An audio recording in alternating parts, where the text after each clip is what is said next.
Buenos días, jóvenes. Muy bien. Buenos días, doctora. Buenos días, doctora. Buenos días, chicos.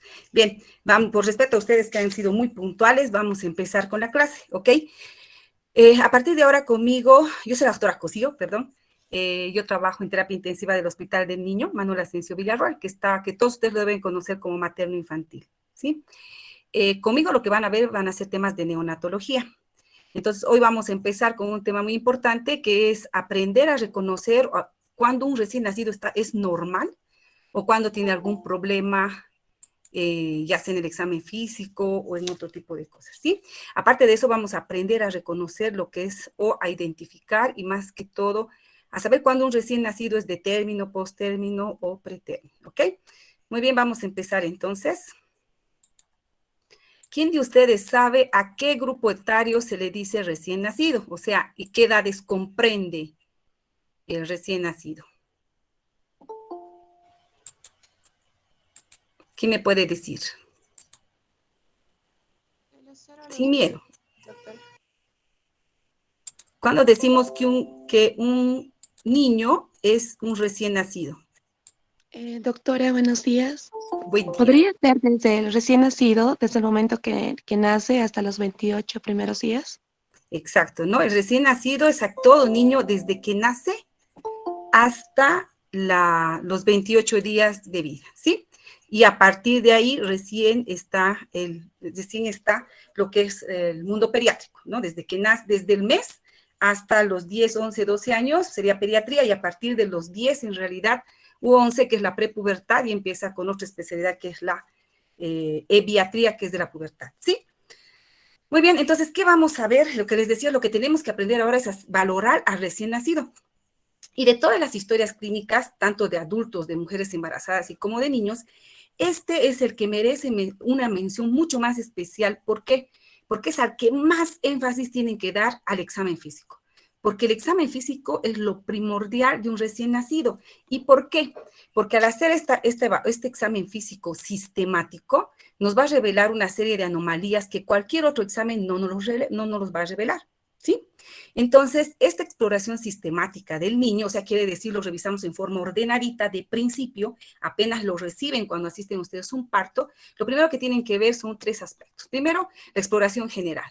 ¿Y en qué consiste esta exploración general? Es averiguar qué del trabajo de parto, o sea, cuánto tiempo duró el trabajo de parto, si la mamá tuvo algún problema, signos de infección o trastornos metabólicos en la mamá, examinar en forma adecuada y ordenada al niño en sí. ¿Para qué? Para detectar anomalías congénitas o alguna dificultad que tenga el niño para adaptarse apenas nazca. Entonces, todo esto es bien importante porque al saber estos antecedentes de tipo de embarazo, edad gestacional o si la mamá tuvo algún problema, ya nos va a decir si ese niño va a venir sin ningún problema y casi no voy a tener que hacer nada cuando lo reciba o de repente ya me va a venir con algún problema. Porque si, por ejemplo, me dice, yo al preguntar con la mamá o con el ginecólogo, me dice que es prematuro, voy a tener que estar pensando que ese niño me va a venir con algún problema respiratorio, ¿no es cierto? Entonces, bien importante el rato de ir a recibir a un recién nacido, saber estos antecedentes, sobre todo la edad gestacional probable y qué tipo de parto se va a producir, ¿sí? Muy bien, entonces, hablando de lo que es lo sistemático, el sistema más importante obviamente es el cardiorrespiratorio, ¿no? El niño apenas nace, pues el problema que va a tener para adaptarse a la vida extrauterina va a ser precisamente el cardiorrespiratorio. Entonces, ¿de qué cosas yo me voy a valer así bien puntuales para saber si tiene o no un problema en la parte cardiorrespiratoria? Principalmente del color. Fácil, ¿no es cierto? Si yo veo un niño que me nace rosadito, o por lo menos a los primer minuto que yo le estoy asistiendo se pone rosado, esto me va a hablar de que, pues, uno, está oxigenando bien y, obvio, está perfundiendo bien, porque de eso depende el color, ¿no es cierto? Si mi niño está rosado, pues tiene buena perfusión y buena oxigenación. Pero si mi niño está cianótico y no pierde ese color cianótico o me nace pálido, completamente pálido, pues ya tengo que parar las orejas, ¿no es cierto? Algo está pasando. También hay algo muy importante, los niños más prematuros son mucho más rosados, prácticamente rojos, y los hijos de madres diabéticas también son niños bien rojos, rojitos nacen, ¿sí? Entonces, fíjense, solo con el color yo ya puedo detectar que mi niño puede o no tener algún problema. Otra cosa importante es la frecuencia respiratoria. Esta es la característica, otra característica de los niños, ¿no? El neonato, por ejemplo, maneja frecuencias respiratorias altas, entre 40 a 60 respiraciones por minuto, cosa que no maneja el lactante menor ni el lactante mayor. Entonces, todo niño que respire 60 respiraciones por minuto o más, en realidad más de 60, sea neonato o no, ya tiene taquipnea, por ejemplo, ¿no? Pero en un neonato específicamente, fíjense, desde 40 a 60, él maneja siempre frecuencias respiratorias más altas. Entonces, si apenas nace el niño, no respira bien, no llega por lo menos a 40, ya tiene un problema respiratorio. ¿Sí? Hay unos conceptos que ustedes tienen que reconocer también en el recién nacido, y no solo apenas nazca, sino también en la primera semana de repente o el primer mes de vida. La mamá les va a decir, mijito, deja de respirar un ratito y luego vuelve a respirar. Entonces, esto se denomina respiración periódica. Y la respiración periódica es una ausencia de la respiración por 5 a 10 segundos, pero el niño está rosadito, vuelve a respirar tranquilo y no tiene ningún problema. En cambio, tienen que aprender a reconocer lo de lo que es la apnea. ¿Quién de ustedes sabe qué es una apnea? Y lo importante es que sepan el concepto y también reconocerla. A ver, vamos, Bismar. Bismar, ¿tú sabes qué es una apnea? Sin miedo, chicos. Si no saben, no hay problema. A ver, vamos a ver. Kevin, ¿tú sabes lo que es una apnea? Armando, tal vez. Bueno, a ver, chicos, acuérdense que A es sin y NEA es sin respirar. Entonces, es la ausencia de la respiración acompañado además de cianosis y bradicardia, totalmente diferente a la respiración periódica que puede ser normal en un recién nacido. Pero la apnea, que es una ausencia de respiración más larga todavía, con cianosis y bradicardia, ya es patológica. O sea, tiene algún problema el niño, no solo de inmadurez cerebral, sino también puede tener un problema respiratorio, alguna infección severa, por ejemplo, la sepsis, produce el primer síntoma a veces en los recién nacidos, es la apnea. El quejido es un ruido que no lo tenemos que escuchar habitualmente, que nos habla de algún componente o algún problema respiratorio, al igual que la presencia de aleteo nasal, que ya nos habla de alguna dificultad respiratoria. Muy bien, entonces, la parte pulmonar y la parte respiratoria son los más importantes. Y hablando del corazón, hay que ver, por ejemplo, cómo late el corazón, su frecuencia cardíaca, su ritmo, la calidad, si existen o no soplos y también los pulsos, ¿no es cierto? La frecuencia cardíaca de un neonato oscila entre 120 hasta 160 latidos por minuto, entonces esto es normal. Incluso cuando llora un neonato puede tener hasta 200 latidos por minuto y es normal. Por eso dice que aumenta con el llanto, con la actividad y todavía está normal. El soplo es menos significativo si yo lo escucho en esta etapa, porque puede ser un conducto, un ductus que se va a cerrar. ¿Sí? El ritmo de galope siempre es patológico, ¿no? El ritmo de galope nos habla de falla cardíaca en el adulto, en el niño, donde el paciente en el que escuchemos ritmo de galope, eso es siempre patológico, ¿sí? Y los pulsos sí es bien importante palparlos y sobre todo los perios, porque si yo no encuentro los perios, me está hablando de una coartación de aorta. ¿Sí? Entonces, esa es la evaluación ya en sí de lo que es la parte del corazón y también hemos visto la parte respiratoria. Entonces, fíjense cómo esos dos aspectos bien importantes, el cardiopulmonar, me van a ayudar a detectar en forma rápida si mi niño, mi neonato, viene bien o ya tiene algún problema, ¿no? Si está rosadito, estoy tranquila, si está cianótica, ya le está faltando oxigenación o de repente también función cardíaca, pero si definitivamente viene pálido, completamente pálido, ese niño ya tiene un problema circulatorio y hay que parar las orejas y estar listos para eso, ¿sí? Muy bien. Otro dato importante en el recién nacido, obviamente, eso es la antropometría, es decir, cuánto debe pesar, cuánto debe medir, y tenemos una amplia, o sea, tenemos esta amplitud, ¿no? Todo recién nacido de término, ojo, estos son es la antropometría de un recién nacido de término. Entonces, cuando le nazca de término, tiene que nacer con un peso de 2.500 a 4.000 máximo. Menos de 2.500 estamos hablando de peso bajo para la edad gestacional y más de 4.000 estamos hablando de peso grande para la edad gestacional. Y ambos son problemáticos, o sea, no está bien que un niño tenga bajo peso ni tampoco que tenga peso elevado porque se asocian a patologías. Talla entre 47 a 54 centímetros, ¿sí? El perímetro cefálico entre 33 a 37, obviamente menos de 33 microcefalia, que es patológico, más de 37 macrocefalia, que también es patológico. El perímetro torácico igual, de 32 a 33, porque si tenemos un perímetro torácico mucho más que este, ya nos está hablando de repente de algún problema a nivel de la caja torácica. Y el perímetro abdominal, lo propio, 31 a 33, perímetros fuera de este rango nos hablan de anormalidad. ¿Sí? Entonces, yo he dicho que es la antropometría de un recién nacido de término. Entonces, tengo que saber qué edad gestacional comprende el niño de término. Erika, ¿tú me puedes decir cuándo digo que un recién nacido es de término? Erika. Doctora, cuando nace dentro de las 37 a 42 semanas. Muy bien, Erika. Todo niño que nazca entre 37 semanas y 42 semanas es de término, tiene que pesar esto, tiene que medir, tener esta talla, este perímetro cefálico. Todo esto es para un recién nacido entre 37 y 42. Perfecto. Esto es bien importante saberlo porque obviamente ya les dije, van patologías asociadas. El evaluar la antropometría en el recién nacido es más facilita. Cuando vean crecimiento y desarrollo en el mundo pediátrico van a ver que son varias tablas de la OMS. Hay para niño, para niña, hay para menores de 2 años, para mayores de 2 años, etcétera, etcétera. Hay índice de masa corporal. Pero en el neonato yo solamente uso esta tabla, que es la de Lutsenko. Esta tabla de Lutsenko me ayuda a determinar si mi niño viene o no con peso adecuado para la edad gestacional.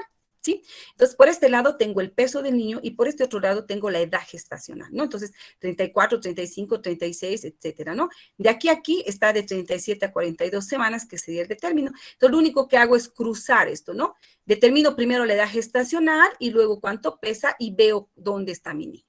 Todo niño recién nacido, sea de término, pretérmino o posttérmino, si su peso está entre el percentil 10 y 90, su peso es adecuado para la edad gestacional.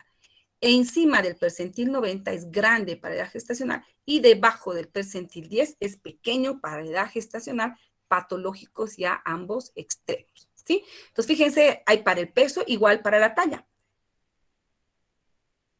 A este lado, y lo mismo para el perímetro cefálico. A este lado el perímetro cefálico y aquí la edad gestacional para identificar, sobre todo esto es bien importante, ¿no? El peso y el perímetro cefálico para ver micro o macrocefalia.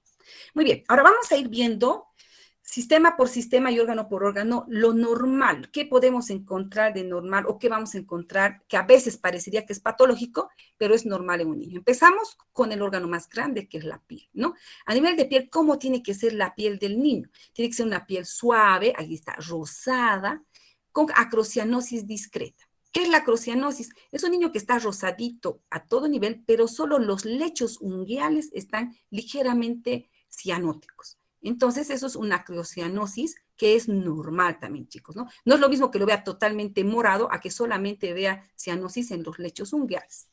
El vermis gaseoso es esa grasita que las mamás a veces nos piden que le coloquemos en la carita, y esto está relacionado también con la madurez. Cuanto más inmaduro es un niño, más unto gaseoso va a tener. Cuanto más maduro es o post-término, van a ser como si lo hubiesen bañado sin nada de unto gaseoso, ¿sí?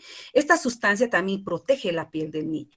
La descamación, si yo encuentro descamación, en diferentes grados la puedo encontrar, como por acá, por ejemplo, y es también un dato de posmadurez muchas veces. El anugo es este vellito fino con el cual nacen muchos de los niños, pero que se cae en las primeras semanas y que también es normal. Otro dato importante a ver en la piel, obviamente, es la temperatura. El recién nacido tiene que mantener o manejar temperaturas entre 36 a 36.8 grados centígrados, ¿sí? La piel, también tenemos otros aspectos normales, como los hemangiomas planos, que son estos. Muchos, estos de aquí de la frente, por ejemplo, le llaman el picotazo de la cigüeña. Esto es normal. Puede estar en la cara, o en los párpados, en el labio superior, en la frente, en la región occipital, normal. La mancha mongólica también es el hallazgo típico es a nivel de sacroiliaca, ¿no? Y glúteos. Pero también puede haber en extremidades. Fíjense acá en este niño a nivel del miembro inferior, está con esta mancha mongólica. Muchos papás se asustan, hay que tranquilizarlos, es normal, ¿sí? El eritema tóxico, fíjense, esta erupción roja con puntitos así medio blancos que parecería que es patológico, es normal, ¿ya? Es una erupción maculopapular que dura 2 a 3 días y se pierde. ¿sí? Son pequeñas vesículas de un contenido ligeramente amarillo, se debe a la presencia de eosinófilos y, como les digo, desaparece la primera semana y está generalmente relacionada con el calor. O sea, cuando al niño lo abrigan demasiado, le aparece este tipo de lesiones llamado eritema tóxico, ¿sí? La característica de él es, como dice acá, ¿no? Aparece en cara y tronco, pero nunca la van a encontrar en las palmas o en las plantas, ¿sí? Otros hallazgos son el milium. El milium, de hecho, son estas micropápulas de color francamente amarillo, que son glándulas sebáceas, que está asociado a madurez. O sea, un niño, yo lo veo con esto y digo, este ya es de término, aunque esté chiquitito y parecía prematuro, y es un signo de madurez. La melanosis pustulosa, que también se ve horrible, ¿no es cierto? Son lesiones mucho más grandes que la anterior, con un contenido igual de vesicular blanquecino. Este es un infiltrado de polimorfonucleares, que igual puede estar presente en el nacimiento, respeta lo mismo palmas y plantas, igual desaparece a la primera semana. La miliaria es otra erupción, no como la otra con vesículas, esto es más como si fuera un sarampión, ¿no? Y esto está también producido por la obstrucción de glándulas sudoríparas, microvesículas mucho más chiquititas que la anterior, que más sobre todo están en el tronco, que igual desaparece la primera semana. Esto que parece patológico, que es la mancha equimótica, está debida principalmente a aquellos niños que no se dieron cuenta y tenía circular de cordón, y obviamente en el trabajo de parto y por la salida del canal de parto, le produce pues como asfixia al niño y lo deja así completamente moradito. Sí va desapareciendo, pero realmente es algo que asusta, ¿no? Bien, ahora vamos a la cabeza, y en la cabeza, aparte del perímetro cefálico, lo más importante son las fontanelas. ¿Por qué las fontanelas? Porque tenemos que ver que estas estén del tamaño adecuado y también de la tensión adecuada, ¿sí? La anterior es de forma romboidal y debe medir entre 1 a 4 centímetros máximo. Mide menos de esto, no está bien, mide más de esto, tampoco está bien. Normalmente las fontanelas jóvenes se tienen que cerrar entre los 9 meses y los 18 meses. Si se cierra antes de los 9 meses, le va a dar microcefalia. Y si se cierra después de los 18 meses, póngase de llega un niño de 2 años y todavía tiene fontanela, no está bien. De repente ese niño puede estar haciendo hidrocefalia o alguna otra malformación. Entonces, bien importante revisar esto en el recién nacido. La fontanela posterior o lambdoidea, la mayor parte de los niños ya nacen con esta fontanela cerrada. Es triangular también y mide apenas 1 centímetro. Y si nacen con ella, se cierra hasta los 2 meses. Entonces, acuérdense del tamaño y sobre todo a qué edad se debe cerrar la fontanela anterior o bregmática, ¿sí?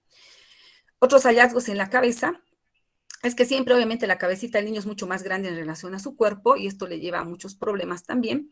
Y podemos encontrar, por ejemplo, el cabalgamiento óseo que le va a dar una cierta deformidad y es por el paso, ¿no?, del niño a través del canal del parto, que esto en las primeras 2 semanas se acomoda, ¿no?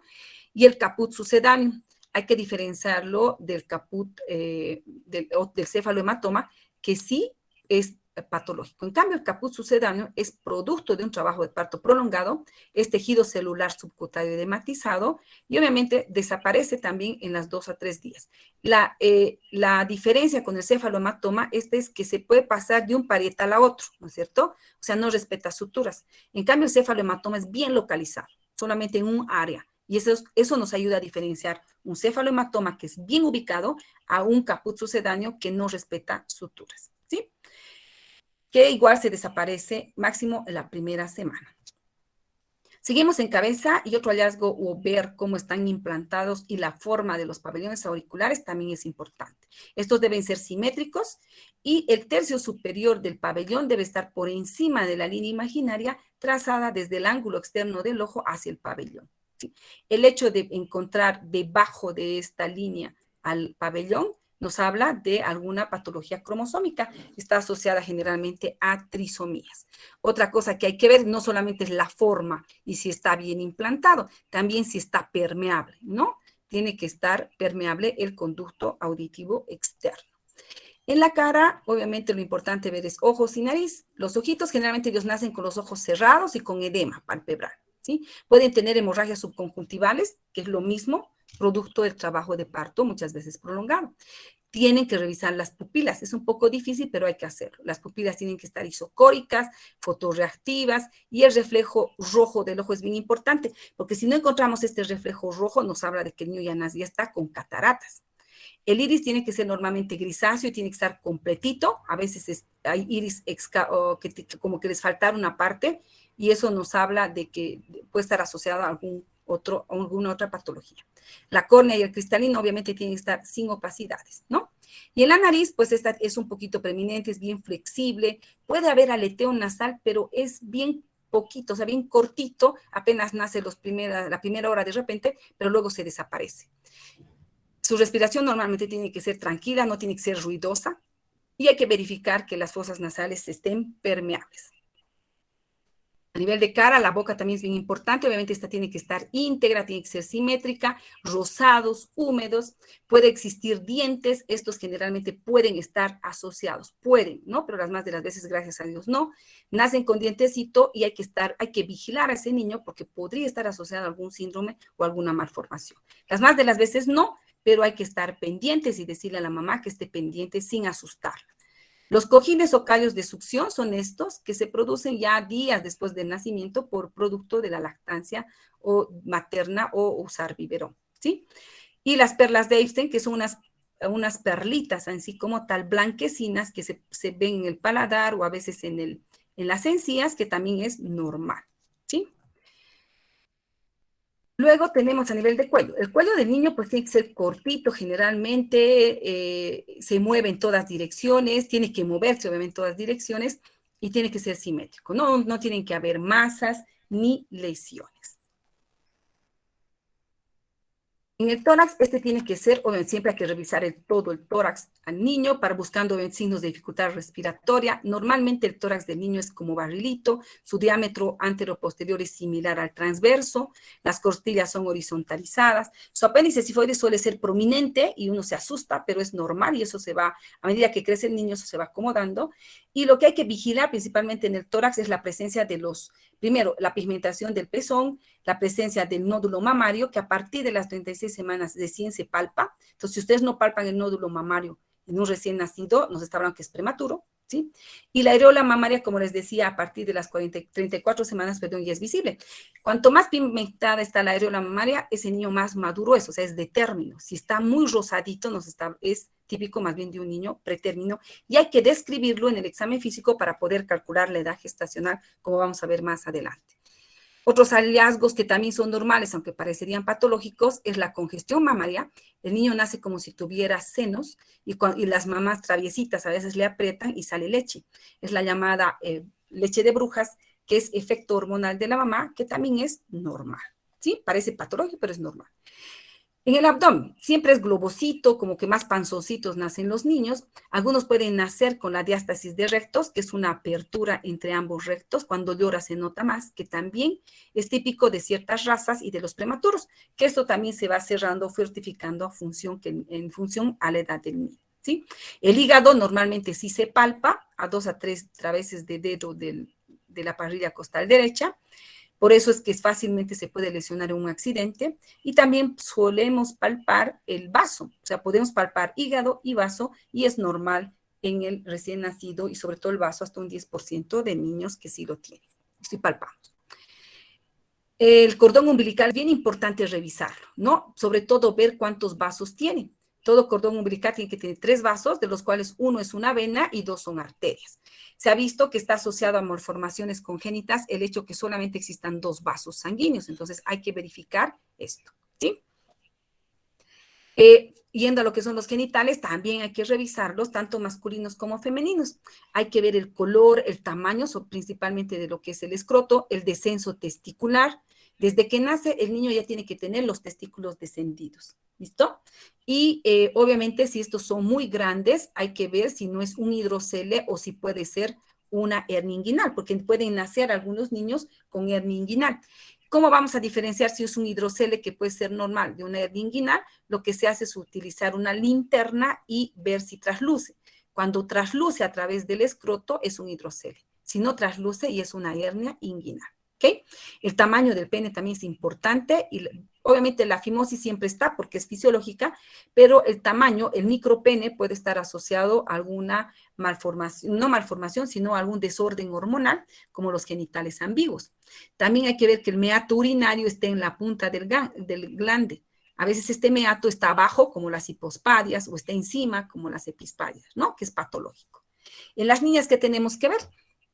Generalmente ellas nacen con la vulva entreabierta por el menor desarrollo de los labios mayores, pero normalmente una niña de término, por ejemplo, los labios mayores tienen que cubrir prácticamente a los menores. Lo mismo, hay que verificar que el meato urinario esté debajo del clítoris, hay que ver que el clítoris no sea tan grande, no tiene que medir más de 1 centímetro, porque lo propio, un clítoris grande nos habla de genitales ambiguos, ¿sí? El orificio vaginal obviamente va a estar cubierto por himen y algunas niñas pueden tener la pseudomenstruación, que es un flujo blanquecino o incluso a veces rojo, y la mamá se asusta, y esto también, igual que la leche de brujas, es influencia hormonal. ¿Ok? Entonces, para que ustedes vean que hay muchas cosas que parecerían patológicas, pero no lo son. Y ustedes las tienen que conocer porque cuando les pregunten o ustedes la encuentren, no se asusten, ¿sí? Finalmente vamos a hablar de lo que es el hallazgo neurológico, que también obviamente es muy importante en el recién nacido porque nos habla de integridad del sistema nervioso, ¿no? La conexión con el medio es bien importante y esto se evalúa a través de la apertura ocular, los movimientos de los ojos, hay que ver a nivel de la cara, extremidades, la reacción al sonido, a la manipulación. ¿Sí? El examen motor obviamente se va a evaluar en función al tono, la postura. Cuanto más inmaduro es un niño, tiene un menor tono, ¿no? Es más flácido. Y también otro grupo de niños que son totalmente flácidos son los niños Down, ¿no? Esos niños siempre están en posición de ranita, igual que un prematuro, ¿no? El tono entonces del niño madura en función cefalocaudal, o sea, primero sujeta la cabecita y después va endureciendo las extremidades, ¿no? La motilidad y la fuerza también a partir de las 32 semanas ya va mejorando y obviamente hay que ver en función a este tipo de examen que son los flexores. ¿Ok? Los reflejos que tenemos que verificar y que son muy importantes son en el recién nacido son los reflejos llamados primitivos o arcaicos, y estos son el reflejo de Moro, el reflejo de prensión palmar, plantar. El reflejo de Moro, ¿cómo lo evalúo? Lo hago sujeto al niño y hago como si se estuviera cayendo, y él, cuando tiene esa sensación de caída, va primero a extender miembros superiores e inferiores y luego los va a flexionar. Y este ya tiene que estar presente y tiene que ser completo, nos habla de madurez neurológica a partir de las 32 semanas, ¿no? Si nosotros tenemos un niño de término y le hacemos un reflejo de Moro y este es incompleto, ¿qué quiere decir esto? Esta mano no la mueve, esta sí, y en las extremidades igual, nos está hablando de que probablemente nació con una lesión a nivel del plexo braquial. Entonces nos ayuda también a detectar lesiones producto del trauma obstétrico. La prensión palmar es bien importante, igual uno le aprieta el dedito al niño y este lo cierra y nos habla de un buen tono muscular y nervioso. La marcha automática es otro reflejo también presente en el recién nacido, que también es primitivo, y usted le sujetamos al niño y parecería que va a caminar, ¿no? Obviamente nos habla igual de tono, nos ayuda a identificar también el tono y la parte nerviosa. La succión es un reflejo que ya tiene que estar presente desde las 34 semanas de edad gestacional, y al igual que el reflejo de búsqueda. ¿Cómo estimulamos el reflejo de succión? Uno le introduce el dedito o le estimula el labio y el niño empieza a succionar. El reflejo de búsqueda, estimulamos o apretamos la mejilla del niño y él gira la carita hacia el lado que hemos presionado la mejilla. Ese es un reflejo arcaico que tiene que estar presente. Estos reflejos, chicos, van a estar abolidos cuando recién esté usted deprimido o sea prematuro o tenga asfixia. ¿Ya? Entonces es también patológico si es que no están presentes estos reflejos arcaicos. ¿Sí? Muy bien, entonces todo eso es el examen físico del niño y todo lo que les he mostrado es lo normal. Lo que no está ahí, obviamente ya estamos hablando de cosas patológicas, ¿no? Que hemos hablado del bregma, o sea, de las fontanelas, los reflejos, y otro tipo de cosas como en los genitales también que podamos encontrar, ¿sí? Muy bien, otro aspecto importante del cual les decía es valorar la edad gestacional, porque hemos dicho que es bien importante que yo sepa si un niño viene o no de término, pretérmino, postérmino, ¿sí? A ver, ¿quién de ustedes me puede decir cómo podemos evaluar la edad gestacional? A ver, Soledad, ¿cómo crees tú que podemos evaluar la edad gestacional? Es decir, ¿de qué edad gestacional va a venir ese niño o tiene ese niño? Aparte de lo que ya hemos visto. Mediante las medidas antropométricas. No tanto porque puede haber un niño de término y ponte que nace pequeño para la edad gestacional. Entonces se le ve chiquitito, pero de repente no es porque sea prematuro, ¿sí? Porque si hacemos por antropometría va a estar un poco difícil, ¿sí? ¿A quién se le ocurre otra forma? Pero sí, o sea, no es, como les digo, puede ser pequeño o grande para la edad gestacional y pues nos estamos equivocando, ¿no? ¿Quién puede decirme otra forma de evaluar la edad gestacional? Doctora, el último periodo menstrual puede ser. Muy bien, o sea, el primero, Carla, como tú has dicho, es el último periodo menstrual, ¿no es cierto? Que las más de las veces las mamás no se acuerdan. Entonces tenemos que valernos de otros medios. Adelante, ¿quién quería hablar? ¿Qué otro método habría aparte del último periodo menstrual? Ecografía. Ecografía, muy bien. Entonces, último periodo menstrual, ecografía también es otra forma de evaluar la edad gestacional, como vamos a ver ahorita. Entonces, ¿cómo evaluamos la edad gestacional?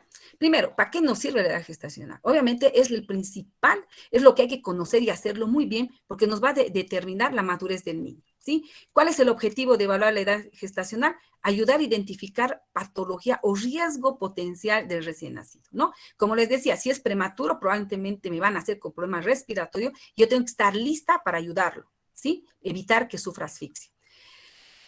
Luego los cuidados que va a requerir, ¿no? Un prematuro va a necesitar de repente terapia intensiva neonatal, ¿no es cierto? Y sobre todo también prevenir complicaciones, lo que decía, ¿no? Si no estoy lista con el oxígeno o con lo que requiere un prematuro, pues lo voy a someter a asfixia y voy a más bien complicarlo, en vez de prevenir complicaciones como principalmente es la asfixia o la hipoxia, ¿sí?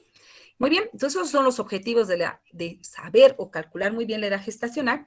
¿Y cuáles son las formas? Ustedes ya lo han dicho. Uno, a través del último periodo menstrual, que las más de las veces las mamás no se acuerdan, o se embarazan durante el periodo de lactancia, ¿no es cierto? La otra, ustedes lo han dicho muy bien, es la ecografía, y el más exacto, como vamos a ver ahorita, es el propio examen físico. Como les mencionaba a un principio de la clase, les decía, el examen físico es de todas las historias clínicas el más importante en el neonato, porque no solo nos va a ayudar a determinar si tiene o no malformaciones, sino que nos va a ayudar a determinar qué edad gestacional tiene. Y esta sí, pues no hay pierde, ¿no? Porque la mamá se puede equivocar con la edad gestacional. La ecografía van a ver que no es tan específica o tan certera en cierta edad gestacional, pero el examen físico sí definitivamente nos da la edad gestacional exacta, ¿no? Entonces, a través del último periodo menstrual, lo hacemos a través de la regla de Nagel. ¿Cómo hacemos esto? Al último periodo menstrual que nos da la mamá, le sumamos al día 7, al mes le restamos 3 y al año le aumentamos 1.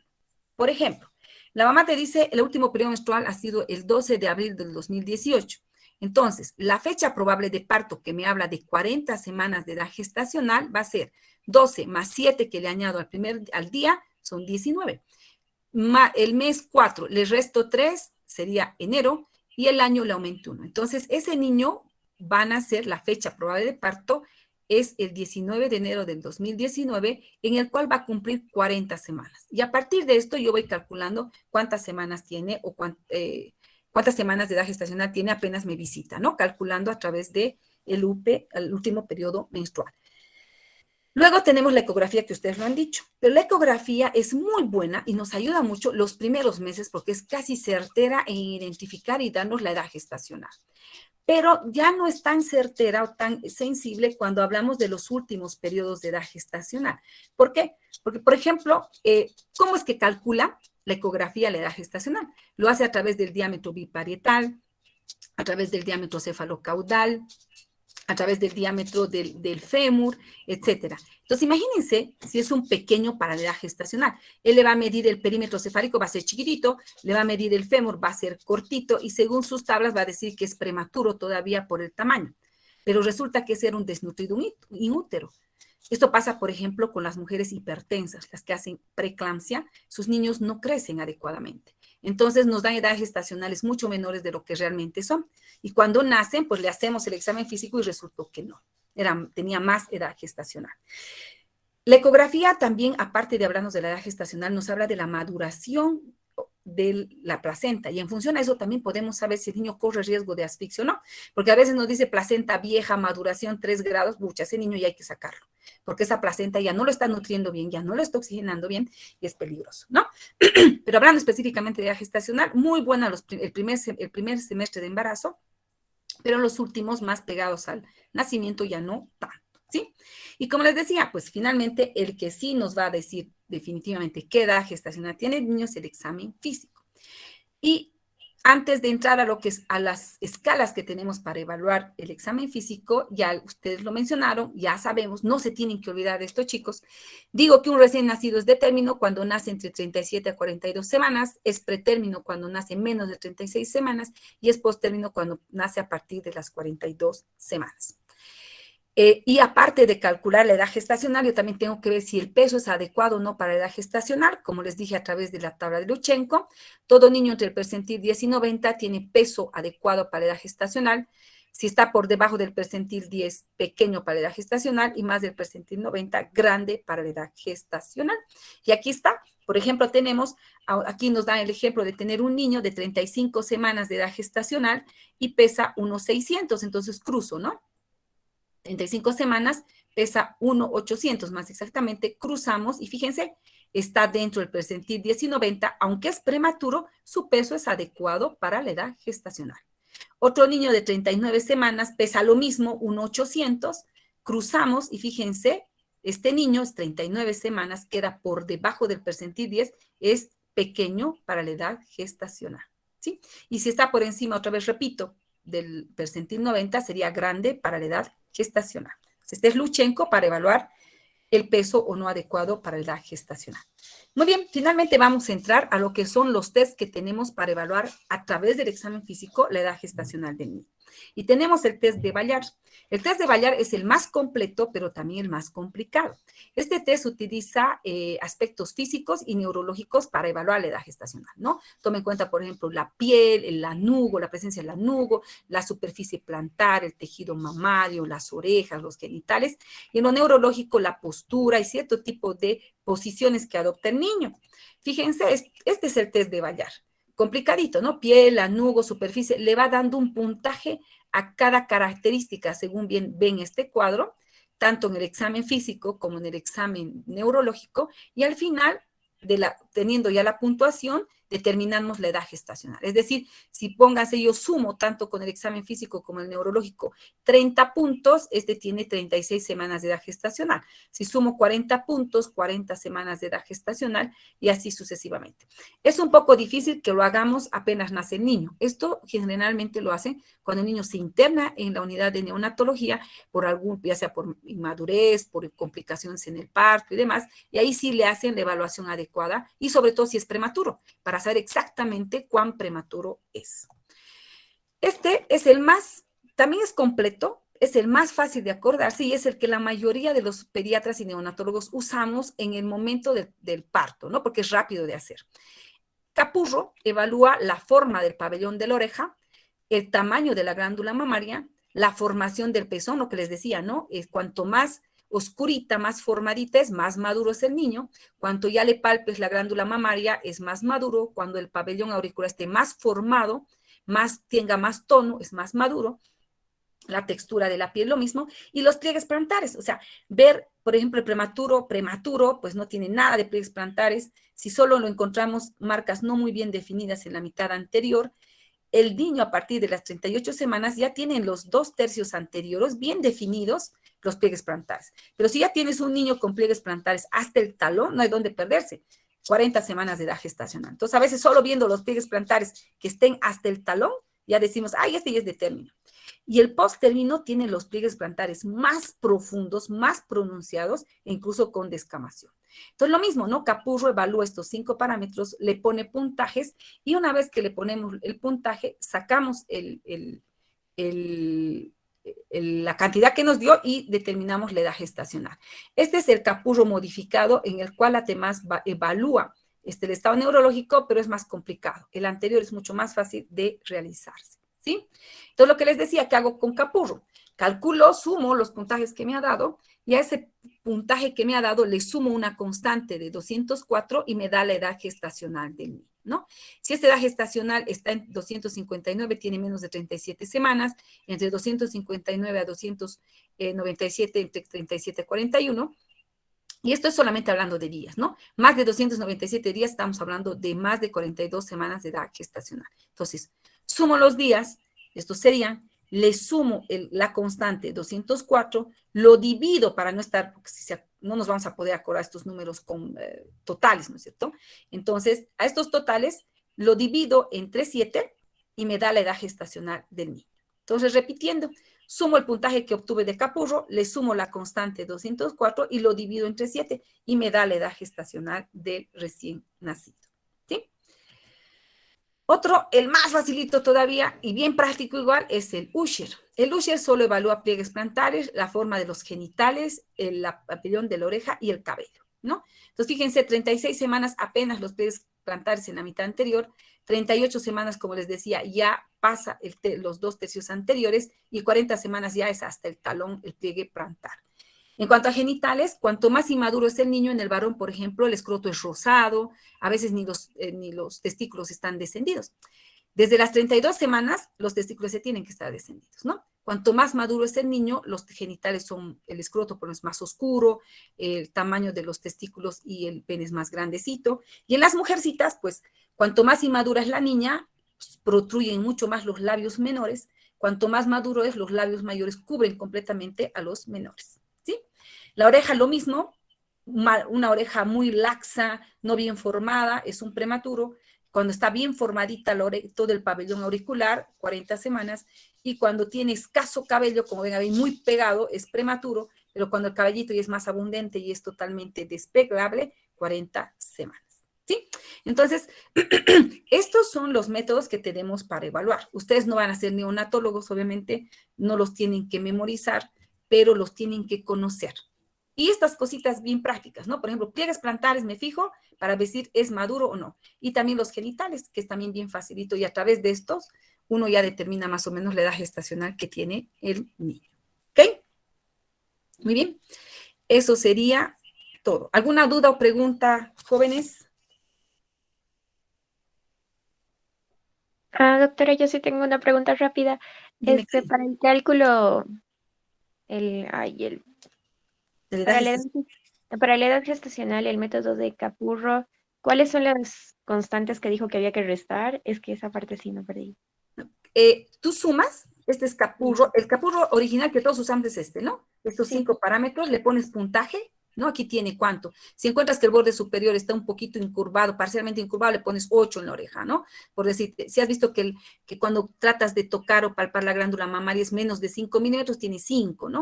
Que el pezón lo ves y le mides el diámetro es de 7.5, le pones 5. Y así vas sumando, ¿no? 8 más 5 más 5 más 5 y más 5. Ese total lo sumas a la constante 204, ¿no? El total de todo el puntaje que sumaste de Capurro, le sumas 204 y lo divides entre 7 y te da la edad gestacional. ¿Entendiste?